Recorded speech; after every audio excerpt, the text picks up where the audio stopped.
Muito bem, gente, começa mais um podcast, o podcast no contexto, o podcast que nunca sai fora do contexto da sua vida, da Bíblia e da nova lição Contexto Bíblico sobre sexualidade, né? Hoje nós vamos falar aí sobre nudez exposta. E eu estou aqui com o Jefinho, né? Que não veio da Virgem Maria, mas é Jefferson Santana, né? Tudo bem? Tudo certo, Adriano. Olá para todo mundo, graça e paz, é bom estar com vocês. Eu também estou aqui com uma amiga, ok? Eu queria apresentar para vocês aqui uma Joves, ou a jovem Ruth, que gosta de girassóis e tem o cabelo da cor do girassol, né, Ruth? Seja bem-vinda. Muito obrigada, pastor, estou muito feliz de estar aqui. Oi para todo mundo. E a gente está aqui também com o pastor Caio. Não é, Caio? E aí, Ruth, que bom, obrigado, viu, pela apresentação. Eu queria só falar aqui, ô Jefferson, a pior apresentação de todas no contexto foi ali. Ele poderia falar assim, o Jefferson que não veio de metrô, mas é Santana... O Jefferson que não é Volkswagen, mas essa... Podia falar qualquer coisa. Não, eu pensei na Virgem Maria, mas sexualidade. Ele podia falar Santa Ana, mas nem a apóstola, ele não pôs nada. Ele não é Virgem Maria, mas é a Santa Ana. Eu tenho escutado exatamente todas as apresentações, eu fiquei esperando uma coisa elaborada do Adriano, né? Então, vamos voltar. Ele esgotou tudo. Mas, galera, bom demais estar com vocês aqui, nessa lição aqui extraordinária, principalmente aqui, recebendo a apresentação da Ruth aí, ó. Alegria estar com você aqui, viu, Ruth? Muito bom, viu? Os demais aqui já é tudo de casa, aqui é tudo... É isso aí. Gente, então, para você que está nos assistindo, nos ouvindo, quero convidar você a nos seguir lá no @ja.paulistaleste e também no YouTube, vai lá no nosso canal Paulista Leste, ok? E para a gente começar aqui, vamos fazer uma oração. E eu quero pedir, então, para o Jefinho Santana pedir a bênção de Deus. Vamos lá? Ok, vamos orar então. Deus de amor, muito obrigado pela oportunidade da vida que o Senhor nos dá hoje. Nesse momento, Senhor, vamos aqui repassar e estudarmos juntos a lição da Escola Sabatina com um tema muito importante para a nossa sociedade, principalmente para os nossos jovens. Que o Senhor venha fazer-se presente entre nós. Oramos em nome de Jesus. Amém, Senhor. Amém. Bom, então vamos começar lendo o nosso texto-chave e quero convidar você que está nos assistindo, colocar aí nos comentários aí se está gostando, o que você entendeu da lição, coloca aí nos comentários e você que nos ouve, compartilha aí para os seus amigos. O texto de hoje é Salmos, eu quero ler o Salmo 39, só que é o texto todo, né, de Salmo, mas eu vou ler apenas os primeiros versos. Na minha versão, ela diz o seguinte, ó Senhor, tu examinas meu coração e conhece todo o meu respeito, a todo o meu respeito. Sabes quando me sento, quando me levanto, mesmo de longe conhece meus pensamentos. Tu me vês quando viajo e quando descanso. Sabes de tudo que faço. Antes mesmo de eu falar, o Senhor sabes o que vou dizer. Vais adiante de mim e me segues, põe sobre mim a tua mão. Esse conhecimento é maravilhoso demais para mim, é grande demais para eu compreender. Esse texto aqui abrange muita coisa, né? Que fala sobre da onisciência, depois vai falar sobre a onipotência de Deus, né? E o nosso quadrinho aqui, eu achei interessante dessa menina aqui, na lição, que queria saber das coisas, né? E quando ela começou, né, a receber o que tinha pedido para Deus, ela ficou doida, imagine saber de tudo, né? E ela depois pede para Deus, Senhor, tira isso de mim, porque saber de muitas coisas não é tão bom assim, né? E nós temos um Deus que sabe tudo, né? Sabe tudo. Avançando aqui já, entrando no nosso contexto, a lição tratou aí sobre vergonha e culpa, né? E eu achei interessante as definições. Jefinho, o que você viu e entendeu essa diferença de vergonha e culpa? Bem interessante, Adriano, e a lição ela é bem clara aqui no começo, onde ela explica a definição das duas situações, o que é vergonha e o que é culpa. Então, na vergonha, são situações que, na verdade, você está se expondo, não é? Seria consequências de uma maneira social, onde você tem o receio que as pessoas vão, quem sabe, te julgar ou tirar sarro de você por alguma situação. Isso acontece muito na idade dos adolescentes. O Caio já teve muita vergonha da careca, né, Caio? Já teve, não, já sumiu. Eu passei tanta vergonha por conta da careca que agora eu assumi. O problema, Adriano, a gente Lá precisa vem, fazer uma lá campanha vem, lá aqui vem, lá para vem. alguns caras terem esse empoderamento de perder a vergonha e assumir a careca. Por exemplo, o Adriano aqui, ele disfarça bastante, usa até aquele sprayzinho para são tentar técnicas. esconder o fundo da piscina ali da careca dele. O Jefferson, que está aqui comigo, Já eu não quero dá fazer mais, um Caio. apelo por meio do podcast. Já quase aqui, tá a Priscila. uma nudez exposta quase, Tá né? nudez exposta. Aí não tem sigilo, não tem privacidade, não tem mais nada. Priscila, autoriza o Jefferson. Galera, vocês que estão participando aqui do No Contexto, entra nessa campanha aí. A raspar a Priscila, autorize o Jefferson a raspar a cabeça, a assumir a Autoriza a Priscila, é isso aí. careca. Autoriza a Priscila. Quem tá no YouTube tá vendo a situação de como é que tá aqui em cima, né? O pouca telha, né? Então você está falando para mim, para nós aqui, Jeff, que vergonha é o medo. Vergonha é quando é exposto algo íntimo. Exatamente. É. Exatamente. Normalmente, quando você tem algo a esconder, não é? Ou você não quer que as pessoas se interem de algo que você guarda, ou quem sabe, uma situação que vai te constranger, esta é a palavra. Não é? Então, quando isso é exposto perante a sociedade, a sua família, ou até as pessoas próximas de você, você sente vergonha disso. Ok. E a culpa, ela está relacionada com atos onde realmente você reflete e você entende que isso vai prejudicar só você. Ok? Então, automaticamente, aí está a diferença. Não é? Vergonha é algo exposto perante a sociedade ou um meio de pessoas. Não é? A culpa é algo mais íntimo, é entre você e Deus. E Ruth, trazendo você aqui para a conversa, com certeza você já sentiu vergonha, né, na sua vida, né? Já passou alguns micos aí. Lembra de algum para contar para nós, para a gente dar risada também? Lembra de alguns? Quando eu vou lá pra frente, eu erro alguma coisa. Quando você vai na igreja, tá? Entendi. Eu fico morrendo de vergonha. Eu lembro que a primeira vez que eu fui cantar na igreja, eu não consegui terminar a música, porque eu não conseguia falar. Uma vergonha, né? Uma vergonha. Né? Eu sempre fui muito afobado, não cortando a Ruth, mas eu sempre fui muito afobado, não é? E acelerado nas atividades. Eu sempre fui muito proativo também. Eu me recordo de uma vez que nós estávamos no casamento de um amigo e eu estava ali ajudando na questão do som e tinha uma escada de madeira para chegar no som. Cara, na hora do voto matrimonial, o pastor falando aquela igreja em silêncio e eu fui descer a escada da igreja de frente. E de repente eu tropecei e aquele barulho, blá, blá, blá, blá, blá, blá, blá, descer na escada. Essa cena não sai da minha mente. Que pena que na época eu não tinha na minha vida adventista, né? Pra poder ter pegado esse momento, né? Não tenha dúvida. Aquele dia eu senti muita vergonha, porque a igreja inteira olhou pra trás e viu a cena do Jefferson pendurado no meio da escada e não tinha nem como disfarçar. Sabe quando você quer sair pela tangente assim, aí não dá? É complicado. A vergonha, nós todos sentimos vergonha, né? É algo que começou lá com a entrada do pecado, né? Quando Adão, ele pecou, ele sentiu aí a vergonha e também sentiu medo, né? Então foram as duas coisas, a culpa por ter errado e ser descoberto e a vergonha, né? Porque perdeu aí essa como posso dizer, essa pureza, né? Começou a ser exposto a aquilo que agora ele começava a ver como algo ruim.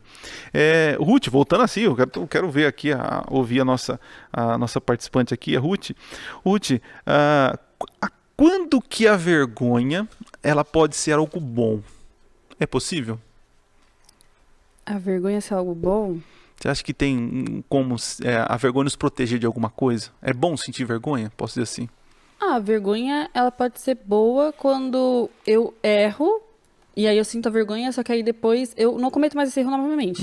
Então, eu acho que a vergonha pode ser boa nesse ponto. Ela de alguma forma mostra o nosso erro, né? Isso. Faz a gente reconhecer. Isso. E aí, Caião, já passou Você vergonha? sabe, Adriano? Pô, demais, cara. Eu passo até hoje. Toda vez que eu venho no contexto aqui, eu passo vergonha. Passo vergonha, cara. Eu acho interessante, sabe, Adriano? Só voltando um pouquinho, como lidar com a vergonha e com a culpa, cara.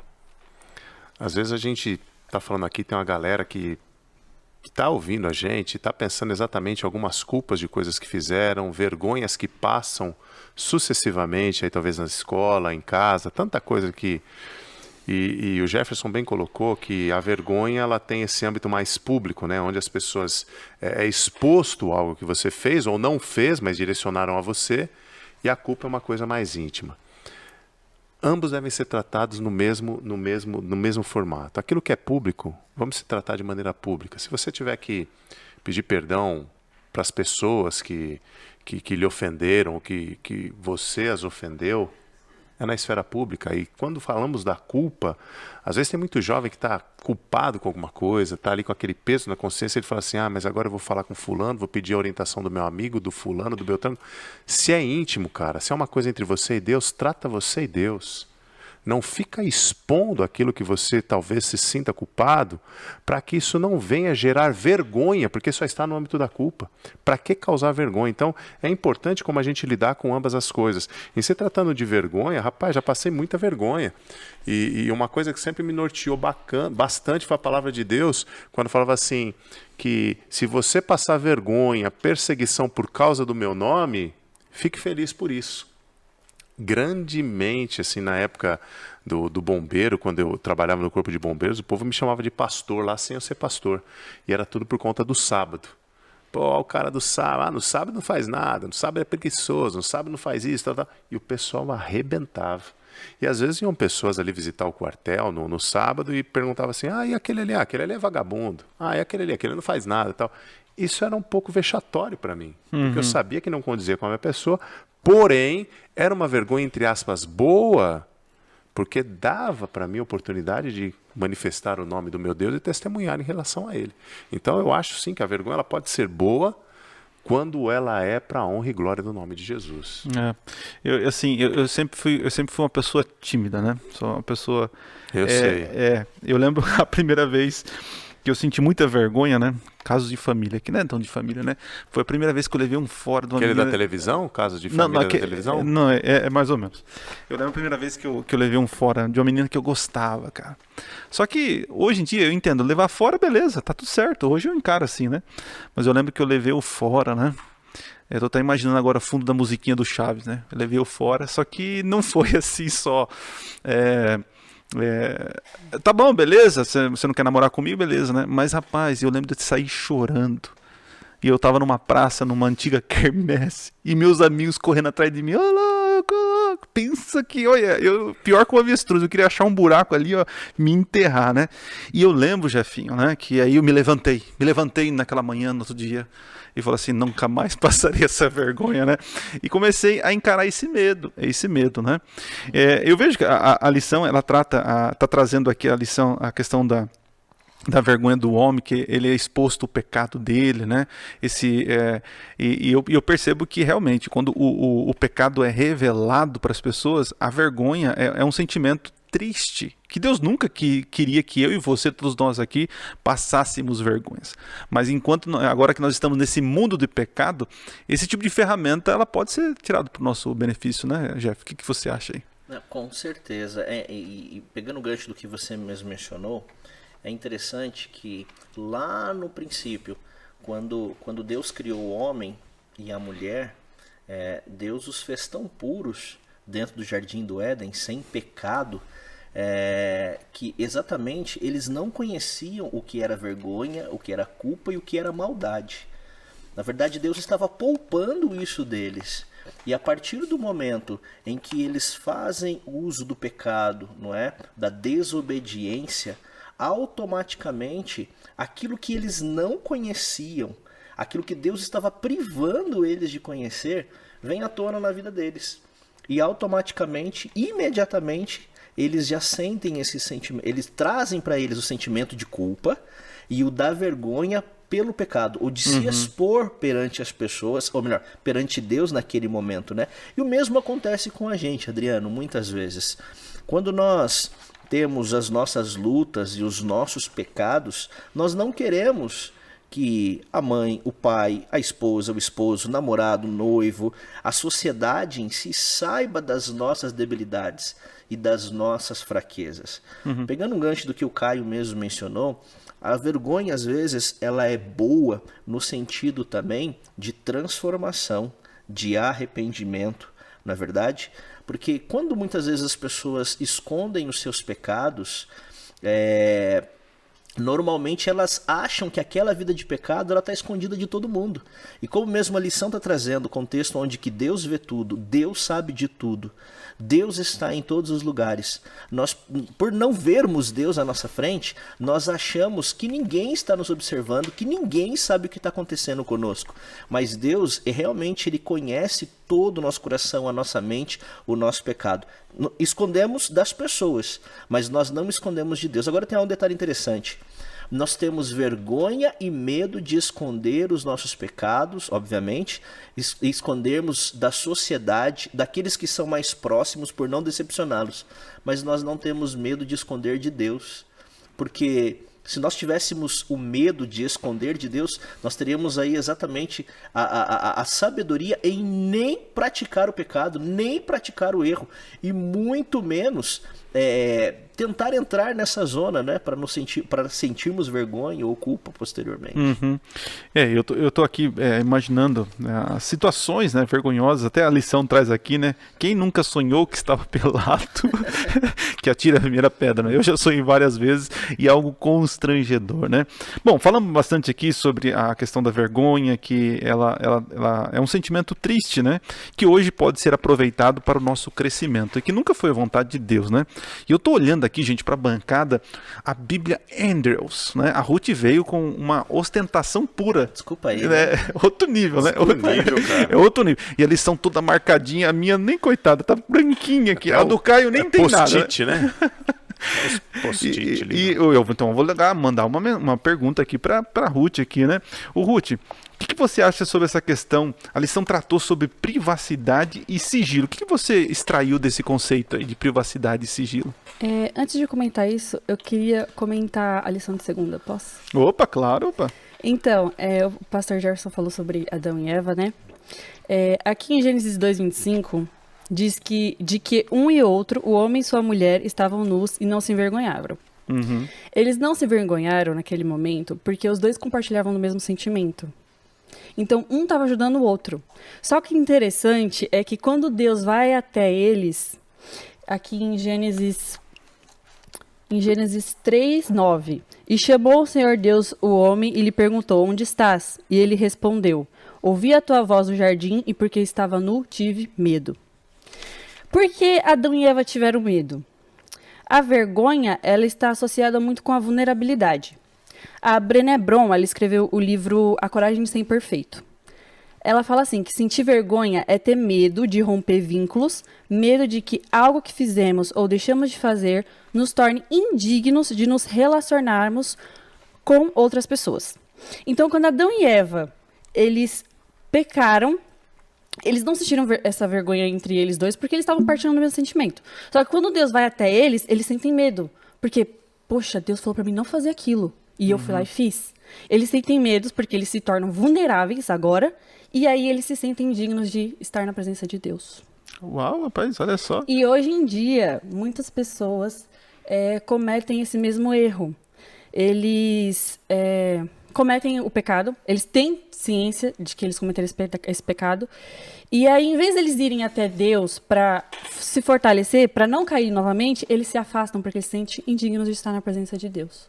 Muito bom, muito bom. Eu percebo aqui, a Ruth veio preparada. Ela estudou lição, viu, Caio? Ela estudou. Ela realmente estudou. Ficou até vermelha agora. É uma paixão. Tá deixando a menina com vergonha? Que isso, Caio? Que isso, né? Mas, ó, vamos pegar um gancho aqui. Gostei aqui das palavras da Ruth, né? É bom trazer sempre pessoas inteligentes aqui, né? Porque, além do âncora, é difícil encontrar alguém assim, né? Mas tudo bem. Jefinho, então vou jogar para você aí a bola sobre privacidade e sigilo. Como entender essa questão, essa diferença aí? As duas são ruins, boas? Como definir isso aí? Uau! Eu tinha medo que você me perguntasse sobre isso. Não fique com vergonha, vai lá. Pois é. Bom, a lição também traz uma definição bem clara, falando sobre a questão do que é privacidade e do que é algo sigiloso, não é? Uhum. Eu vou até ler aqui esse conceito, se você me permitir. Qual é a página? Tá bom? Na página 18. Legal. Não é? Ela está dizendo aqui, ó, na parte... no último parágrafo. Relacionado ao conceito da privacidade está o sigilo. Enquanto a privacidade é vista como um direito, o sigilo carrega consigo conotações negativas da vergonha. Muitas vezes, quando um segredo vem à luz, é para a vergonha das partes envolvidas. Obviamente, privacidade e sigilo não são a mesma coisa, mas podem ser combinados, uma vez que ambos envolvem o controle de acesso pessoal. Então, como nós vamos entender isso aqui? Sigilo, melhor, privacidade. Privacidade é aquilo. Eu sou casado e completei aí 13 anos de casado. E eu louvo a Deus por isso, porque Deus teve misericórdia de mim, Adriano. Precisa perguntar para Priscila se ela também louva a Deus por isso, né? Ele eu sei que louva, agora ela precisa... Deus tem me dado muito mais do que eu mereço, Caio. Eu sei. Muito mais. A graça do que eu te mereço. alcançou, irmão. A graça me alcançou demais. Me deu uma família, me deu uma esposa, me deu uma filha linda. Quero deixar um beijo aqui já para Priscila, minha esposa, e para minha filha Carolina. Mas interessante, como eu sou casado, e a lição ela trata sobre sexualidade, e na lição anterior, eu vi vocês comentando aqui se o sexo era bom, se não era, se era prazeroso, se não era. Você até perguntou para o Caio aqui, não é, para ele dar conselhos, não é, para os nossos jovens sobre esse assunto. E, obviamente, eu tenho minha vida íntima e sexual com a minha esposa, ok? Eu não preciso sair contando para os amigos, não preciso sair contando para o pai dela, para a mãe dela, o que eu tenho de intimidade com a minha esposa. Isso é privacidade. Não, é privacidade. Exatamente. Agora, o que é sigilo? Sigilo imagina que em algum momento, não me interpretem mal, obviamente que nós não queremos e não vou fazer isso, a questão de uma traição. Mas imagina que em algum momento acontece uma traição da minha parte. E eu preciso, então, guardar este sigilo por medo, por vergonha, e eu não vou querer contar isso para minha esposa. E de repente, nessa traição, veio alguma doença ou veio alguma situação que envolveu outras pessoas, e aí eu não comparto isso com a minha esposa. Então, privacidade é aquilo que eu não preciso trazer em público de uma maneira da sociedade. Como eu não estou prejudicando ninguém. Agora, sigilo sim. Quando eu vou prejudicar alguém, obviamente, esse contexto do sigilo, nós podemos colocar como esta... podemos colocar desta maneira, ok? Não sei se eu me fiz entender. Não, sim. Eu lembro de situações, como pastor, né? Às vezes eu atendo pessoas, né? Por exemplo, casais, algo parecido, né? E tem coisas que ficam no particular, no privado, sim, né? A gente conversa e tal. Mas quando tem pecados que afetam outras pessoas, exatamente, aí eu não posso deixar no particular, né, no privado. Aí esse sigilo ele precisa ser quebrado, né? Porque senão outras pessoas serão prejudicadas por guardar sigilo, né? Então, assim, eu vejo assim, trazendo para o nosso contexto aqui, a nossa vida... A nossa vida, ela tem um certo grau de privacidade, ela exige isso. Mas para que haja saúde nos relacionamentos, o sigilo, ele é algo comprometedor, porque muitas vezes eu posso guardar para mim coisas que podem prejudicar outras pessoas, né? E a mesma coisa acontece comigo com Deus. Deus sabe de tudo. Deus sabe tudo. Deus sabe da nossa privacidade. O que Deus não quer conosco é que a gente tenha sigilo com Ele. Em que sentido? Eu tenho que confessar a Deus os meus pecados, as minhas vergonhas, a minha culpa, né? Entregar para Ele, né? Adriano, eu queria... Pode falar. Desculpa, Caio, desculpa. Só pegando um gancho do que você disse, é algo muito interessante. Algumas pessoas usam o conceito para a sua vida dizendo o seguinte: minha vida é um livro aberto, eu não tenho que esconder nada de ninguém, não é? Eu não sou favorável a usar essa expressão, minha vida é um livro aberto. Você não precisa expor a sua vida, a vida matrimonial, da sua família, não é? Você tem que ter a tua privacidade. É claro, principalmente nós, no âmbito ministerial, pastoral, muitas pessoas nos procuram pedindo orientações, não é? Pedindo um mentoreio. E é certo, nós podemos mentorear alguém, não é? Alguém que tem um pouco mais de experiência, até mesmo vai poder nos ajudar. Então, minha vida não precisa ser um livro aberto, mas eu não preciso exatamente guardar este sigilo para com Deus. Se você não quer procurar ninguém, meu irmão, se você realmente tenha vergonha de se expor, se exponha para Deus. Se exponha para o Papai do Céu. Primeiro que Ele sabe de tudo que você faz. Quem você é. Quais são os pecados que você cometeu. Então é Ele que você tem que procurar. Para que Ele possa te ajudar né, para que ele abra a sua mente. Aquilo que você mesmo disse, Adriano. A partir do momento que eu não estou prejudicando alguém, não é? Esse sigilo, ele precisa ser quebrado perante Deus. A gente tem que tomar cuidado para não tornar aquilo que é particular, privado, exposto, né?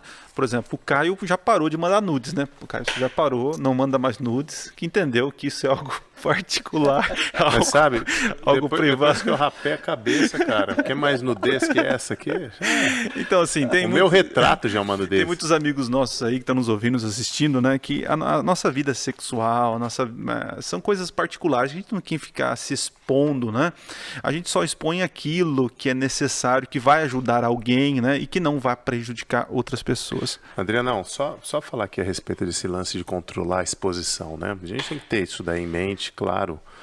O Jefferson aqui falou fez até a alusão ao casamento, mas nem tudo aquilo, e se vocês me permitirem discordar aqui a respeito do que é sigiloso, eu percebo assim que a linha da lição está falando que tudo que é sigiloso tem aquela conotação de errado, algo que vai sempre te expor, algo que vai sempre te envergonhar. O problema é quando a gente leva isso como uma regra e, falando no âmbito do reino, a gente tem muito jovem que conhece o amor de Deus, conhece a verdade de Deus e trata esses pontos em sigilo. Como que eu quero dizer com isso? Guarda só para si. Tudo que é referente à salvação do outro, por mais que você sabe, mas não compartilha, você está de uma maneira direta, não é nem indireta, é direta, compartilhando com a desgraça e com a vergonha futura daquela pessoa. Quando a gente olha isso daqui também pelo âmbito do grande conflito, tem isso aqui. Então, se olhar no viés que o sigilo é sempre algo atrelado à vergonha, à exposição desnecessária, isso pode fazer com que eu tenha uma leitura equivocada também da proclamação do reino de Deus. Então, no âmbito do reino, o jovem não pode ser sigiloso, se vocês me compreendem dessa forma. Tudo aquilo que tem a ver com a salvação de outrem, eu tenho que abolir o sigilo e tornar exposto, tornar público. Agora, no questão da sexualidade, que é aqui, a gente tem que tratar exatamente dessa forma aí, né? Esse controle de exposição e o sigilo. Caio, isso é tão verdade que a Bíblia ela traz exemplos sobre isso, né? Deus permite situações sendo expostas para salvação. Exatamente. Não é? Quando a gente vê a história de Davi mesmo, e a lição ela comenta sobre a história de Davi, não é? Enquanto Davi estava ali com seu pecado encoberto, e ele tentou dar um jeitinho para o seu pecado encoberto, na verdade ele não tinha arrependimento. Aí a gente entra numa outra vertente, né? O que é arrependimento e o que é remorso, né? Não tinha um arrependimento genuíno naquele primeiro momento. E sim, o que tinha era um remorso, o medo da consequência, não é? E a vergonha está vinculada a isso também, medo da consequência. Vamos quebrar o sigilo agora da Ruth. Ruth, o que você tem a nos dizer aí? Eu percebo assim, essa questão do sigilo, não sei, eu vejo uma sociedade assim que tem seus desafios, né, de abrir o coração, de compartilhar, né, e até de confessar pecados, né. E como você vê isso, Ruth, no seu relacionamento com Deus, com as pessoas, às vezes com medo de se expor, a vergonha você mantém no sigilo. Como que você lida com essa situação? Então, em relação a me expor, todo mundo tem que ter alguém que confia, né? Alguém que pode contar tudo, pode contar suas vulnerabilidades e não vai te julgar e vai te amar da mesma forma. Eu tenho uma amiga que eu conto tudo pra ela. Ela é minha âncora muitas vezes, eu aprendo muito com ela. E a mesma coisa a gente tem que fazer com Deus. Só que não podemos sair falando pra todo mundo o que a gente faz ou deixou de fazer, porque aí as pessoas elas podem usar isso pra algo ruim. Mas enquanto a Deus, aí Deus tem que saber de tudo. Sabe, Ruth, vou pegar parafrasear algo aqui da escritora Ellen White. Ela fala assim, que coisa alguma dentro do casamento, dentro do relacionamento familiar, deveria partir para outra pessoa, a não ser para Deus. Se a gente usar isso daí como uma regra na nossa sociedade, tantos problemas seriam evitados que a gente não faz ideia. Então é importante a gente ter exatamente isso daí. É claro que você tem uma amiga, eu tenho meu pastor, eu tenho alguém que confio, mas eu digo assim, a gente expor aquilo que não é necessário a gente expor. E aproveitando, Caio, eu estou vendo agora um outro lado da moeda. Você está falando que realmente dentro de 4 paredes, né, a família ali, tem coisas que não tem que ficar abrindo, né? A gente não é um livro aberto, né? Mas eu vejo assim que existem muitas mulheres e homens, né, que mantêm um sigilo. Quem sabe de uma agressão, Sim. algum tipo de mau comportamento, de abuso, né? Que esse sigilo precisa ser quebrado, né? Então você que está nos ouvindo, nos assistindo aí, se você vive numa situação dessa que transcende do privado, né, daquilo que realmente é reservado para a família, e isso está causando malefício para você, para o teu irmão, para alguém, você precisa quebrar esse sigilo e abrir o coração, como a Ruth falou, para um amigo, alguém que você confia, né, para buscar ajuda, não é isso, Ruth? Sim. Exato. Vamos então ao próximo momento, o hipertexto. E o nosso texto, eu quero ler apenas Apocalipse capítulo 3, que vai falar um pouquinho sobre a visão de Jesus para a igreja de Laodiceia, tá? Eu vou ler o texto aqui e jogar para a nossa conversa o que vocês fisgaram aí dentro do contexto da nossa lição. Apocalipse capítulo 3, nós vamos ler a partir do verso 14. Diz assim, ó: escreve esta carta ao anjo da igreja em Laodiceia. Esta é a mensagem daquele que é o Amém, a testemunha fiel, verdadeira, a origem da criação de Deus. Sei de tudo que você faz. Interessante isso. Você não é frio nem quente. Desejaria que fosse um ou outro, não é? Mas porque é como água morna, nem quente nem fria, eu o vomitarei da minha boca. Agora é interessante, agora a igreja vai dizer como ela é, né? É Jesus falando, né? Ele fala assim, ó: você diz, sou rico e próspero e não preciso de coisa alguma, e não percebe que é infeliz, miserável, pobre, cego e nu. E aí Jesus vai dar a percepção dele, né? Eu aconselho a comprar de mim ouro purificado pelo fogo, e então será rico. Compre também roupas brancas, para que não se envergonhe de sua nudez, colírio para aplicar nos olhos a fim de enxergar. Eu corrijo e disciplino aqueles que amo. Por isso, seja zeloso e arrepende-te. Preste atenção, estou à porta e bato. Se você ouvir a minha voz e abrir a porta, entrarei junto. Faremos uma refeição como amigos. O vitorioso se assentará comigo em meu trono, assim como eu fui vitorioso e me sentei com meu Pai em seu trono. Quem tem ouvidos para ouvir, ouça o que o Espírito diz às igrejas. Então aqui, em todas as cartas aqui no livro do Apocalipse, Jesus fala que conhece, sabe de tudo, né? E é interessante isso, essa onisciência de Deus, ela é constante na nossa vida. Mas trazendo aqui para nossa questão aqui, do nosso texto, como assim, de que maneira eu posso assim conviver, sabendo que Deus, ele sabe de tudo, né? E como que eu faço para que ele faça parte da minha vida, né? Porque assim, Deus, ele sabe de tudo, tanto o privado como o sigiloso nosso, né?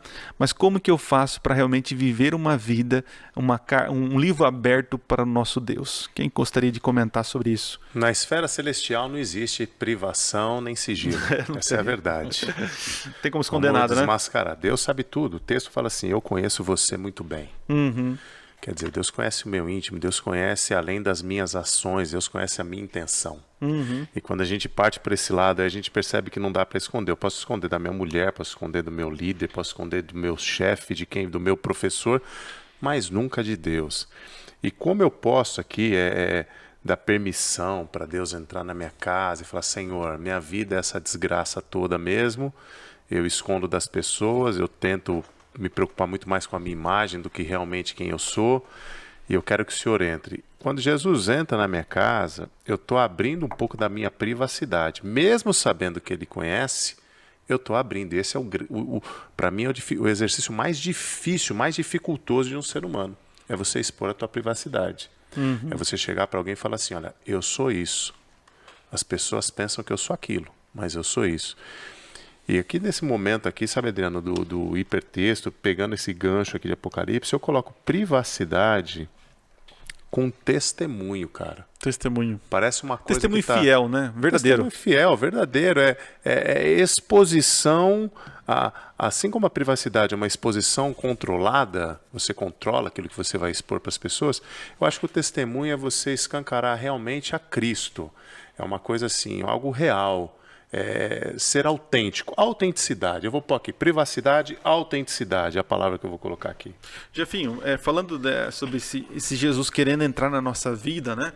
Interessante, né? Ele já faz parte da nossa vida, mas nós precisamos aceitar isso, porque ele vê tudo, né?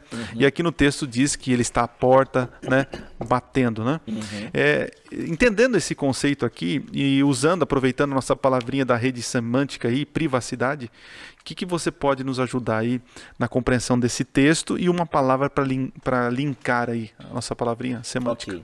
Okay. O Caio foi muito, muito feliz na colocação que ele falou ali da autenticidade, mas eu diria que para que nós possamos evitar, nos esquivar, não só da exposição, do pecado e até mesmo dessa privacidade para com o nosso Deus, que é o nosso melhor amigo, Jesus que é o nosso melhor amigo, eu preciso deixá-lo realmente fazer morada no meu coração. Quando eu falo do coração, eu estou falando do quê? Da mente, na verdade? Então a minha mente tem que estar conectada com a mente de Jesus. Quero voltar ali um pouquinho, se você me permitir, Adriano, no contexto da história de Davi. Enquanto a vergonha, a culpa dele não foi exposta, parece que não caiu a ficha de Davi do que ele precisava fazer, ok? Mas Davi nos chama a atenção porque ele foi humilde em reconhecer o seu erro, reparar o seu erro, no entanto que a Bíblia o reconhece segundo o coração de Deus, ou seja, segundo o pensamento de Deus. Ele estava conectado com a mente com Deus. Para que eu possa exatamente deixar Jesus fazer morada na minha vida, eu preciso estar conectado com Deus. A minha mente precisa estar conectada com aquilo que Deus tem para mim, para que então eu me esquive do pecado, da vergonha e que minha vida para com Deus não seja uma privacidade. Caio disse bem muita verdade. A minha vida com Deus não tem que ter privacidade. Ele que conhece tudo, minha vida tem que ser aberta para Deus. Então eu diria, além do contexto do que o Caio mencionou, eu diria que nós poderíamos colocar aqui também humildade. Eu preciso ser humilde e reconhecer, não é, que exatamente eu preciso estar conectado com Deus. Bom, e para você que está em casa e quiser participar da nossa rede semântica, coloca aí nos comentários do YouTube, tá certo? E também pode ir lá nas nossas redes sociais e colocar as palavras que vocês entendem que se encaixaria com a nossa palavrinha privacidade. E eu quero ouvir aqui da Ruth. Ruth, qual a sua palavrinha, o que você entendeu do texto de Apocalipse dentro do nosso contexto? A palavra que eu colocaria aqui seria intimidade. Porque por mais que Deus ele conheça tudo que a gente faz durante o dia, até os nossos pensamentos, temos que ter intimidade para poder ter uma maturidade espiritual. E a intimidade, pelo que eu entendo, é uma permissão, né? É uma permissão. Eu tenho intimidade com a minha esposa porque eu permito que ela se aproxime de mim e vice-versa, né? Fruto de relacionamento. Sim. Intimidade é relacionamento, é confiança plena. Muito bem, gente. Então vamos avançando aqui. Já estamos na parte do compartilhe. Plenamente conhecido e amado, né? Algo que nós estamos falando aqui sobre intimidade, é necessário na nossa vida cristã ter essa intimidade com Deus, né? E nós temos que ter intimidade com as pessoas, mas tem os nossos limites. Com Deus não tem esse tipo de limites e nem deve ter limites a nossa intimidade com Deus. Mas falando sobre a onisciência, a onipresença de Deus, em certo momento, às vezes não é que me incomoda, né? E é bom que incomode a onisciência de Deus, né? Porque eu lembro uma vez que eu lendo um livro, um psicólogo dizia o seguinte: nós somos o que somos quando ninguém está olhando.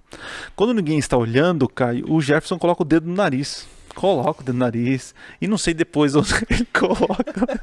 Assim, nós fazemos barulhos estranhos quando estou sozinho. O Jefferson já perdeu a vergonha. Em relação a isso daí, né, não tem privacidade nem sigilo, não. O Jefferson, ele é totalmente escancarado. Os ouvintes vão achar que é verdade. Então, você que está nos ouvindo, nos assistindo, você sabe disso. Quando a gente está trancado, sozinho, a gente é o que é, né? E interessante que nesse momento, né, Ruth, Deus está lá, Deus está vendo vendo, Deus é um Big Brother, né? Deus está vendo tudo, né? E como trazer essa onisciência, essa onipresença de Deus para que seja algo bom, não algo invasivo, né? Porque muitas vezes as pessoas invadem a nossa privacidade, a gente não gosta, né? A gente tem o nosso momento, por exemplo, quando eu estou no meu escritório lá estudando, a minha filha, ela literalmente invade o escritório e às vezes até me assusta, ela abre a porta com tudo e vai invadindo, né? E como fazer com que Deus não seja invasivo, a gente entenda que é algo bom Deus estar presente em todos os momentos, sabendo de tudo. O que você acha, Ruth? Jogar essa bomba para você aí. Eu posso aqui fala. Eu vou aqui. Salmo 139, cara, para mim é o lance pleno aí quando o Davi fala. Eu lembro logo do hino do Prisma. Para quem não sabe, Prisma, para quem não sabe o que é Prisma, era um grupo dos anos 80, 90, que fez muito sucesso na igreja. Hoje tem o Prisma, mas não com tanta... Fala vocal livre, que todo mundo vai saber. Vocal livre, todo mundo sabe. Era o vocal livre da época. Isso. E eles cantavam o hino, as asas da alva, né? Ainda que eu esteja em tal lugar e tal, Deus sempre vai me ver. E isso daí, às vezes, quando a gente não conhece a plenitude do amor desse Deus, é algo realmente incômodo. Porque a gente fala, poxa, Deus está me vendo tudo, parece o Big Brother, como o Adriano falou. É câmera para todo lado, ó, se você for no banho, se você for no... Deus te vê. Cara, mas como isso pode ser tranquilo, como isso daí pode ser legal na vida do jovem? Aqui na lição, isso aqui eu bati o olho aqui, fiquei impactado. Estou na página 20. Lá no finalzinho, se você contar as tirinhas grifadas em azuis, é a terceira. Diz assim, olha.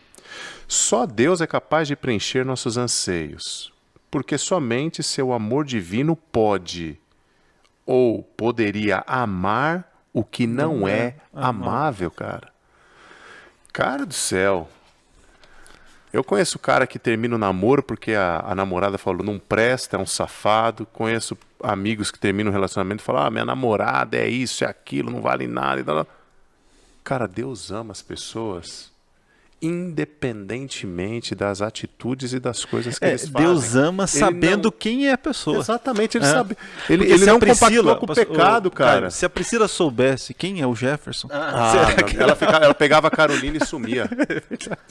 Mas Deus ama o Jefferson, mesmo sabendo quem ele é. Jefferson, cara. É inacreditável. Mesmo com o dedo no nariz e assim por diante. É isso que eu falo. Ele ama aquilo que não é... Você amaria o Jefferson? Rapaz, cuida, corta isso daí, porque eu perguntei, o Adriano falou assim, nunca, nem amo a Maria. Como você está conjugando o verbo amaria se eu não amo? Mas é a verdade. Então, assim, ele ama o que não é amável. Então, isso me dá uma paz tão grande em saber que tem um Deus que sabe o lixo de pessoa que eu sou, mas mesmo assim ele fala assim, eu confio em você, eu estou aqui para te apoiar e quero te dar a salvação e a eternidade se você seguir os meus passos. Quando eu penso na onisciência de Deus, Caio, eu também vejo assim que esse lado bonito que você falou é muito interessante. O Adriano é o profeta do caos. Ele sempre vem com o mal. Lá. Não, mas eu vejo assim, que quando Deus... se eu tenho ciência da onisciência de Deus em todos os momentos da minha vida, eu vou evitar fazer certas cacas. Verdade. Não é isso? Tem mais um detalhe, Adriano. Essa questão aqui do que a lição está trazendo. Até que ponto, na verdade, a onisciência, a onipresença de Deus, ela não é invasiva na minha vida? Primeiro, entra aqui na última palavra que a Ruth colocou ali, intimidade. No meu casamento, eu tenho intimidade com a minha esposa, para ela saber tudo da minha vida. Então, assim, o meu celular... ele tem senha para que se roubarem na rua, mas a minha senha é a senha do celular dela, é a senha do celular da minha filha, é a mesma senha, então nós não temos... Sabe qual é a senha, Caio? Autoriza Priscila. Autoriza Priscila. Hashtag autoriza Priscila, né? Mas o que eu quero dizer com isso? Porque nós temos uma intimidade, então eu não tenho nada para esconder dela. E, obviamente, por ter essa intimidade, ela pode participar de todos os momentos da minha vida.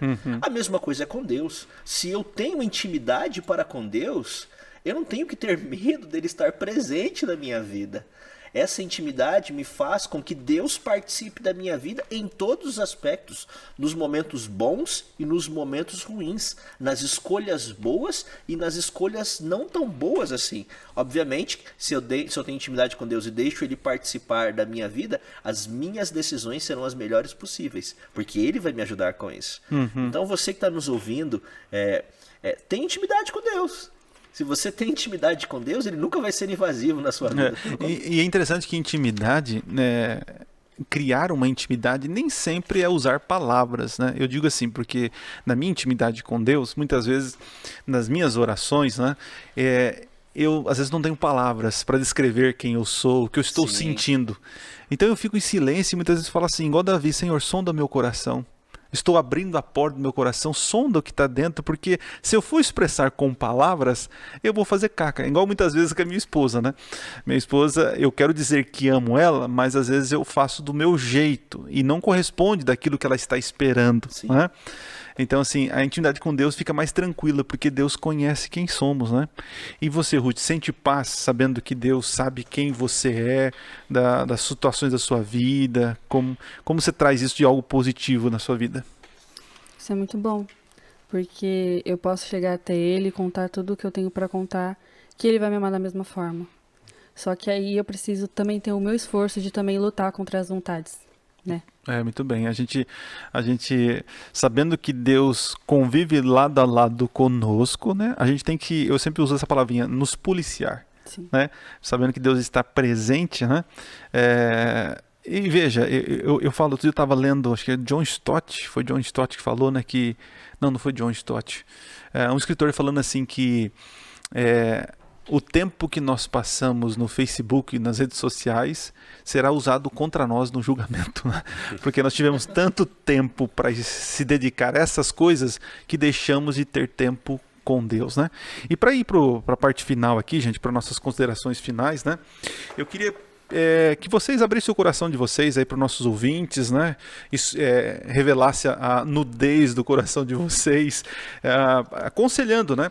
Aquilo que nós precisamos expor, aquilo que nós não precisamos. Já falamos algumas coisas, mas para a gente fechar o nosso assunto aqui sobre aquilo que é necessário expor e aquilo que não é necessário na nossa vida. Caião, o que você ajudaria nossos amigos aí a colocar em prática essa questão de privacidade, como conviver com isso? Intimidade é a resposta de tudo nesse lance aqui de privacidade, de sigilo, porque a intimidade com Deus revela exatamente quem de fato somos e o que Ele quer que nós sejamos também. Eu faço um apelo aqui para o jovem que está ouvindo, para o velho, para o novo, para o adolescente como eu, que esteja ouvindo esse podcast, assistindo. Ainda bem que Deus sabe que abra realmente o coração para Cristo e fala, Senhor, eu tenho dificuldades em algumas coisas, eu tenho lutas, eu tenho alguns pecados de estimação, alguns pecados acariciados, alguns até mesmo que estão ali bem no sigilo, bem guardadinhos no meu coração. E ouvindo talvez a lição dessa semana, participando aqui do podcast, eu entendi que é ali no fundo do meu coração que eles devem ficar, porém serem compartilhados única e exclusivamente contigo, e pedir o teu perdão, pedir a tua ajuda, pedir o teu direcionamento para que eu vença cada um deles. Porque é importantíssimo que eu e você saibamos que o nosso Deus, Ele é capaz de amar aquilo que não é amável. Se você se sente aí por conta do teu pecado, por conta desse sigilo que você tem aí, distante dos caminhos de Deus, Ele pode te amar, Ele pode te salvar, Ele pode te trazer para mais perto e te dar salvação plena em Jesus. Legal, legal. Homem da Virgem Maria, quer dizer, da Santa Ana. Que não veio de metrô, mas é Santana. Vai lá, Adriano. Conclui para nós aí, suas últimas palavras. Bom, ainda trazendo a história... Eu gosto muito da história de Davi. Davi se encaixa muito com a gente, né, Jefão? Davi é um cara que se encaixa com todo mundo. Mas eu não sou adúltero, não. Olha, depende do seu adúltero, depende do tipo de adultério, né, cara? Não, eu digo que se encaixa em todos os aspectos exatamente Pecador, porque né? ele vive o pecado, assim como muitas vezes nós vivemos, mas a questão da humildade dele em reconhecer o pecado, o erro. Quem sabe Eu e você não somos literalmente adúlteros, mas nós temos os nossos pecados, as nossas lutas também. Assim como cada um dos que estão aqui nos ouvindo tem. Mas aqui quando nós vamos para o Salmo 51, ali Davi, neste salmo de arrependimento, ele faz exatamente o que o Caio acabou de mencionar, abrir o coração com Deus, e ele coloca algumas coisas muito interessantes. Primeiro, ele reconhece quem é Deus na vida dele, era o único que poderia restaurar, juntar os cacos ali para ele poder ter uma nova oportunidade. Ele reconhece quem é ele, ok? Pobre, cego, miserável, nu, aquele camarada que literalmente era um pecador. E ele faz um pedido para Deus. Para Deus então criar nele um novo coração, novos pensamentos, novas atitudes. Tudo isso em relação à intimidade que ele tinha com Deus. Ele não tinha privacidade para com Deus a partir deste momento, do seu arrependimento. Quem sabe você que está nos ouvindo, você tenha medo exatamente de se abrir com a sua namorada, com seu pai, com sua mãe, no seu casamento, no seu matrimônio. Deus é aquele que está disposto a te ouvir, aquele que está disposto a restaurar, te perdoar e te ajudar exatamente a ser o melhor amigo dele. Então, o conselho que eu te digo aqui, meu amigo, busque a Deus sobre todas as coisas. Tenha uma intimidade com Ele em todos os momentos. Show de bola. Ruth, suas considerações finais aí? Para as pessoas que estão me ouvindo, jovens e adultos, sempre abre o coração para Deus. Porque por mais que vocês pensem, tipo, mas Deus sabe, só que Deus quer que você fale com Ele. Ele quer fazer de você o melhor amigo dele, Ele quer que você abra o seu coração. E isso só vai trazer coisas boas. E é isso. Eu tiro aqui de Apocalipse capítulo 3, né? Jesus batendo lá fora, né? Ele querendo entrar. E muitas vezes a gente não deixa ele entrar porque a gente quer arrumar a casa, né? E quem arruma a casa e não esconde a sujeira embaixo do tapete é Jesus Cristo, né? Então, nossos amigos aí, ouvintes, quem está nos assistindo, abra o coração para Jesus e ele vai entrar e com certeza fará uma limpa, né? E cuidado para abrir o teu coração, a tua privacidade nas redes sociais, para outras pessoas. Sem nudes, né? Tome cuidado com Exatamente. isso. O Caião já aprendeu, né? Mandou nudes errado aí e deu consequências, né, Caião? Então, fica aí o nosso conselho, a nossa dica para você. Trate as coisas, principalmente da questão da sexualidade, algo particular seu, não fique se espalhando, se exibindo, saiba proteger a tua privacidade e cuidado com o sigilo do pecado, algo que vai prejudicar outras pessoas. Compartilhe, abre o coração para pessoas de confiança, né? Para terminar então o nosso podcast, quero convidar aqui a Ruth. Ruth, você pode fazer a nossa oração final? Posso? Pode. Oremos. Senhor Deus, muito obrigado por mais um dia de vida. Obrigado pelo que aprendemos hoje, que possamos pôr em prática e a cada dia mais nós podemos ter intimidade contigo. Que não importa, a gente tem que entender que não importa o que aconteça, o Senhor nos ama da mesma forma. Amém. Abençoe o nosso lar, a nossa família, as pessoas que estão nos ouvindo. Em nome de Jesus, amém. Amém. Muito obrigado, Ruth. Valeu pela tua companhia. Deus abençoe você. Valeu, Jefinho. Tamo junto, precisar as ordens. Tamo aí. E o hashtag aí, gente, autoriza Priscila, autoriza, né, Caio? Priscila, por favor. Caião, valeu. Obrigado mais uma vez. Valeu, Adrianão. Sempre bom, cara. Valeu, Jefão, Ruth. E para vocês que estão nos assistindo, segue a gente lá no @JA Paulista Leste, lá no Instagram e também no YouTube, né? Se inscrevam no canal Paulista Leste. E também tem a descrição aqui do vídeo e também do podcast, os nossos links aí para nossa interação, tá? Um forte abraço para vocês e nos vemos na próxima semana. Nos vemos e nos ouvimos, tá bom? Valeu, gente. Até mais.